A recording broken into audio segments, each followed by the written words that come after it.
Good afternoon. It's Wednesday, July 13th. I'm Laura Cornfield, and this is IBA News, broadcasting from Jerusalem. Israel chalked up a diplomatic victory after UNESCO decided to shelve a controversial vote on a draft resolution submitted by Jordan and the Palestinians challenging Israel's historical and Jewish ties to the Temple Mount and Western Wall. The UN body convening in Istanbul decided to postpone the vote after the Jordanians and Palestinians failed to muster enough support for the resolution. Ever since news of the intended resolution became public, Israel has been working around the clock to prevent it from being passed. On Monday, Foreign Ministry Director General Dori Gold sent out a letter urging UN members not to vote for the offensive resolution, which calls to prevent any Jewish presence on the Temple Mount as well as the Western Wall, and demands the holy sites be returned to their historical status quo, meaning before 1967. The Jordanian-Palestinian proposal also called on the UN body to condemn Israel for damaging holy Muslim sites. In his letter, Gold wrote, "We urge you to oppose this effort to distort history, which will offend members of the Jewish and Christian faiths." And in what appears to be another disputed show of support for Israel, the Republican Party's Platform Committee has unanimously agreed to omit references to a two-state solution in the ongoing Israeli-Palestinian conflict from its foreign policy platform. The strong pro-Israel policy also restores language recognizing Jerusalem as the eternal and indivisible capital of the Jewish state, as well as explicitly calling for the American embassy to be moved to the capital. In addition, the revised platform describes the BDS movement as anti-Semitic by nature and calls for federal legislation to thwart its discriminatory actions. The approved wording marked a dramatic change from the previous party platform, which has been in place for over a decade. It was blasted by leftist groups and opponents who called it dangerous and irresponsible, claiming it emboldens the Israeli settlement movement, weakens the Palestinian moderates, and strengthens extremists. The false notion that the Jewish state is an occupier is an anti-Semitic attack upon Israel's legitimacy. It is impossible for the Jew to be an occupier in his own ancestral homeland, a region that has been known as Judea since time immemorial. The platform we present today places our support squarely behind Israel's sovereign right to decide her own future with God's help. It does not foreclose any possible solution to the conflicts Israel faces, including the two-state solution. Instead, it affirms that we will be here to support our greatest ally in solving her challenges as she sees fit and in her own superior judgment. Today, we send a clear message to the tens of millions of pro-Israel voters who must see that our party stands on faith and principle. Our Republican support for Israel's well-being is of paramount concern and will not be sold out or dumbed down for the sake of petty interests ever again. I ask all of you to stand with me and proudly make history as we, ladies and gentlemen, affirm for now and always that the Republican Party and America truly stand with Israel. The Army is investigating the shooting of Anwar al-Salameh, a 22-year-old Palestinian in the town of El Ram before dawn, after border police and security forces opened fire, fearing the driver of a vehicle al-Salameh was riding in planned to run them over. The driver was seriously injured, and security forces arrested a third Palestinian suspect and detained him for questioning. The incident occurred during an operation in the town northeast of Jerusalem to locate a weapons manufacturing facility. A statement released by the Army said border police spotted the vehicle speeding towards them and opened fire. Palestinian media reports said al-Salameh was unable to spot the security forces because his vision was hampered by the fact that it was still dark. In raids in the West Bank overnight, the IDF and border police arrested 13 Palestinian terror suspects, including a member of Hamas. Facebook has reportedly shut down the accounts of two senior Hamas members for the 7th time. The accounts belong to the terror organization's political chief Khaled Mashal and official Izzat el-Rishk. The action was taken just days after the NGO Shurat Adin filed a lawsuit against Facebook in a U.S. federal court, saying it must be held accountable. In a statement released to the press, the NGO's director, Nitzana Darshan-Leitner, said Facebook bears responsibility for allowing Hamas leaders to use its platform, saying it has knowingly provided them with the means for some years. Hamas official Al-Rish condemned the closing of his account, which he said was the 7th time, and on his Twitter account accused the social network of taking biased action that favors the occupation and its dictates and prevents the Palestinian struggle for the sake of freedom. An Israeli Arab was spotted crossing into the Gaza Strip after jumping the security fence into the Palestinian enclave. Soldiers manning a nearby watchtower yesterday spotted the man, identified an Israeli Bedouin whose name is barred from publication. As he climbed the fence, security forces dispatched to the site arrived to see the man already inside Gaza heading towards Khan Yunis. The army informed the man's family of the incident. Some reports suggested the man is mentally unstable. Others claim he is suffering from severe distress. 2 other Israeli civilians, Avra Mengistu and Hisham el-Sayad, also crossed into Gaza in 2014 and are since being held by Hamas in the enclave. The terrorist organization continues to hold the remains of the 2 IDF soldiers killed in the 2014 Operation Protective Edge, Oron Shaul and Hadar Golden. Joining me now in the studio is Chemi Golden, brother of IDF soldier Hadar Golden. Chemi, thank you so much for coming in. We really appreciate it. There's confirmation that Avram Mengistu and Hisham el-Sayad are alive and being held in Gaza.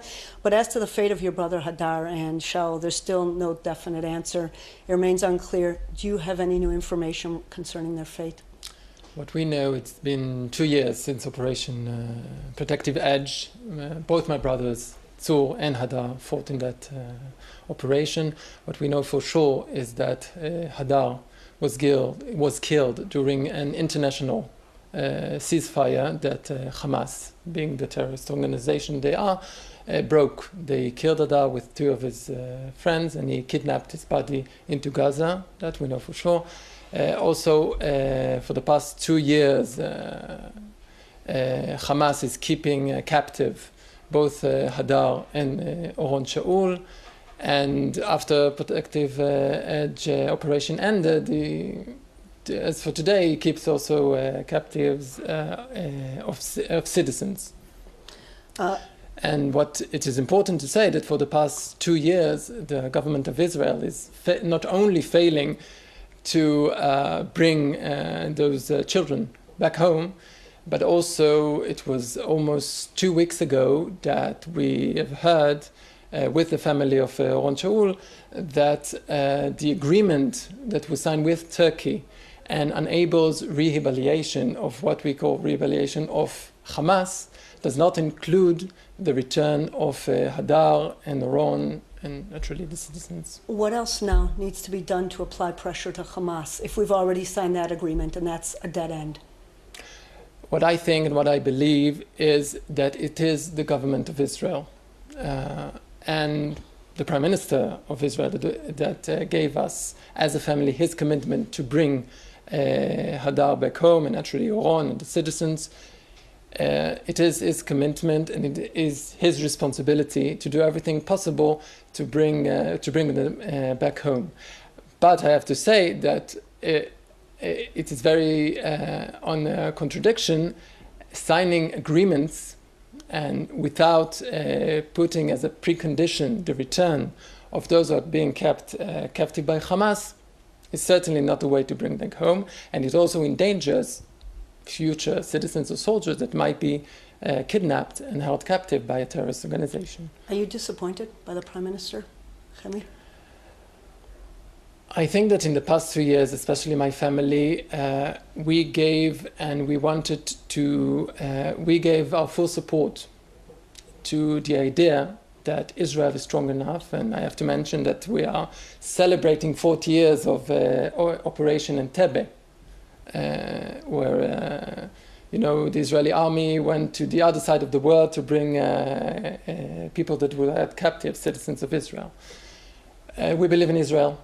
We believe that it is a possibility, and we believe that there is no option but to bring them home, because otherwise that's just empowering the Hamas organization and putting in danger citizens and soldiers in Israel. He's broken his promise to you?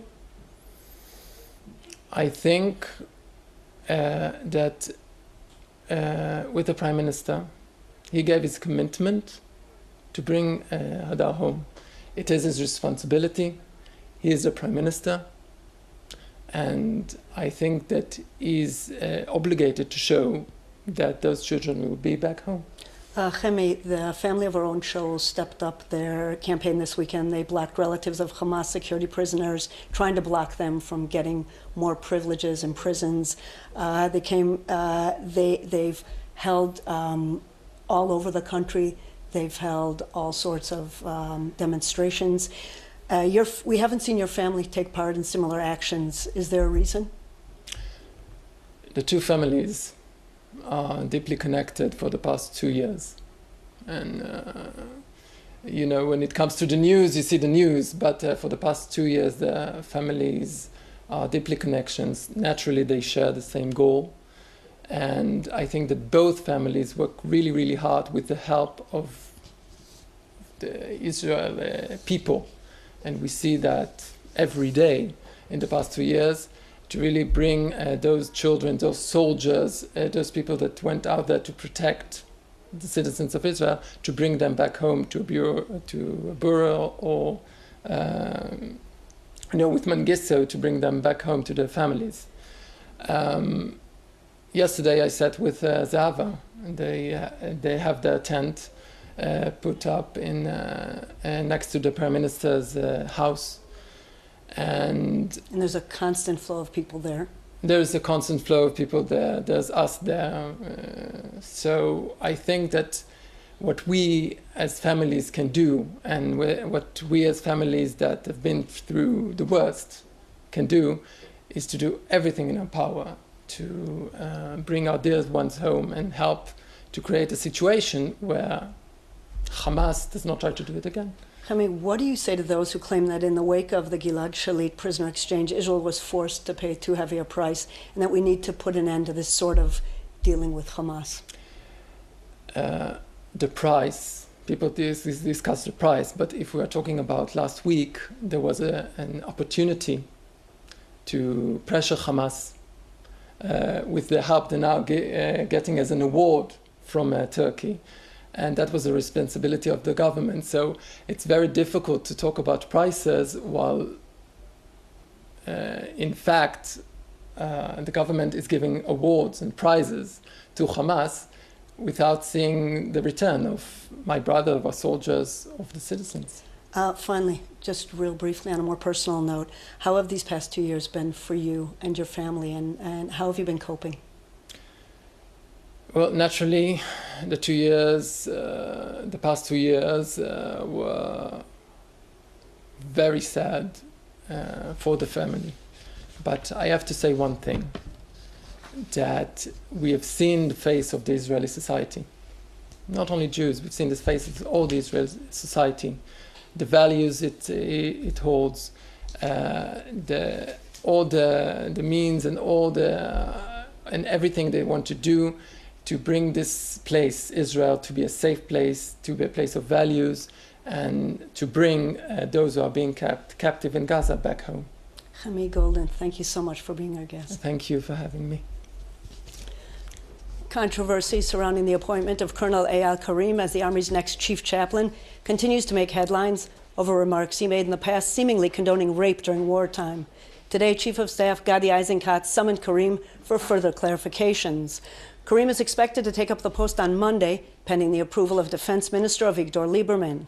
Yesterday, in a meeting with Major General Chagai Topolansky, head of the Army's Personnel Department, Karim denied condoning rape and emphasized that sexual assault against women was never permissible. He said his comments had been taken out of context.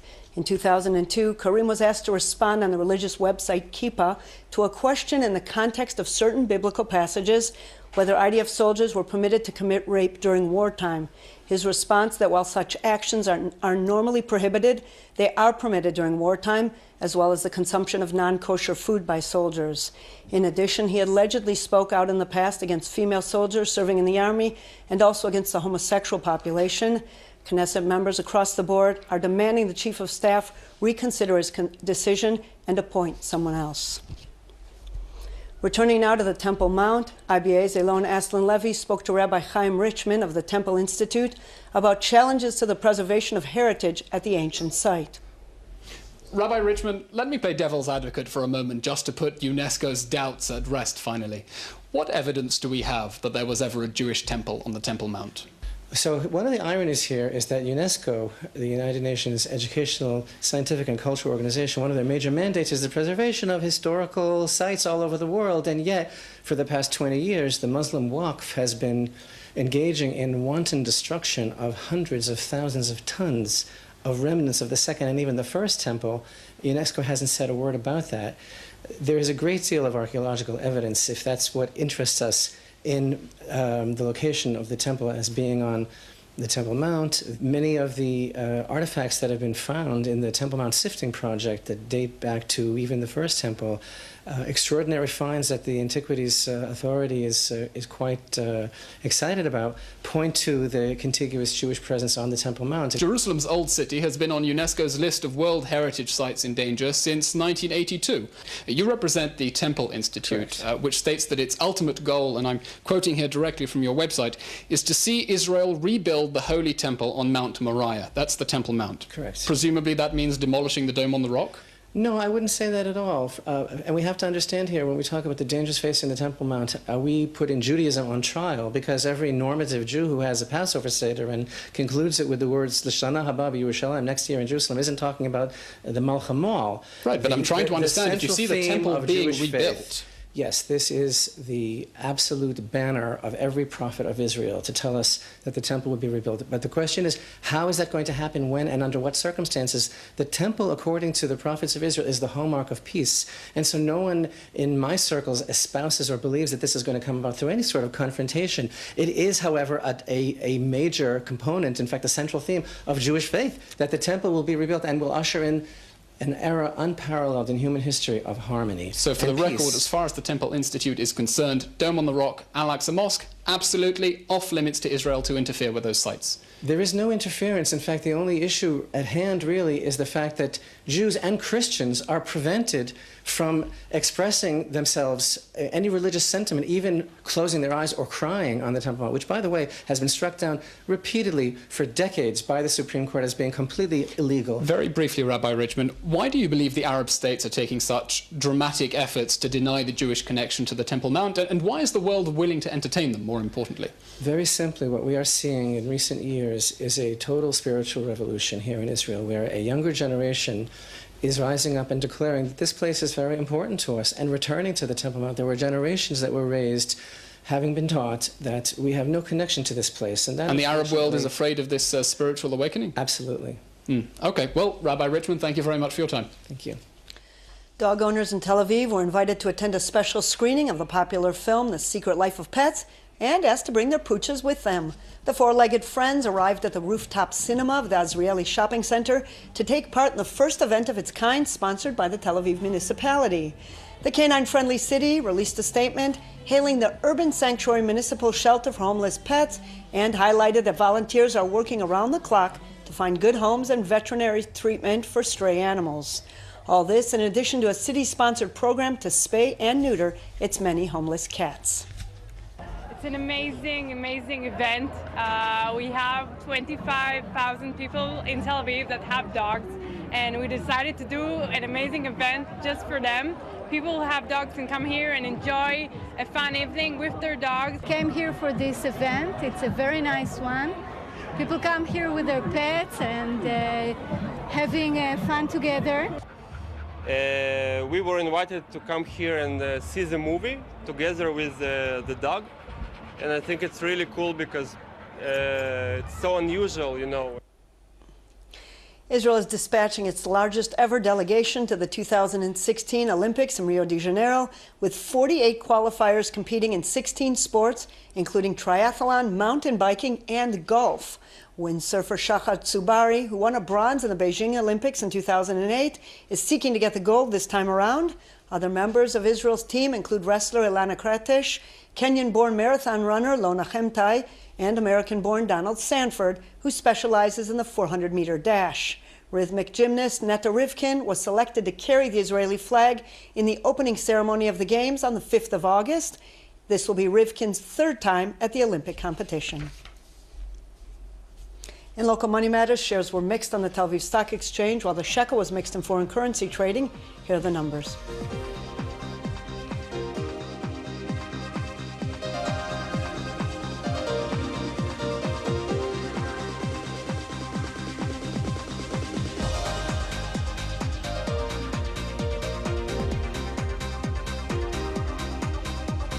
Turning to the weather, more of the same. That's the message from IBA's weathermen, who say the coming days will remain much the same, with temperatures remaining unseasonably high. Here are the highs and lows at home and abroad.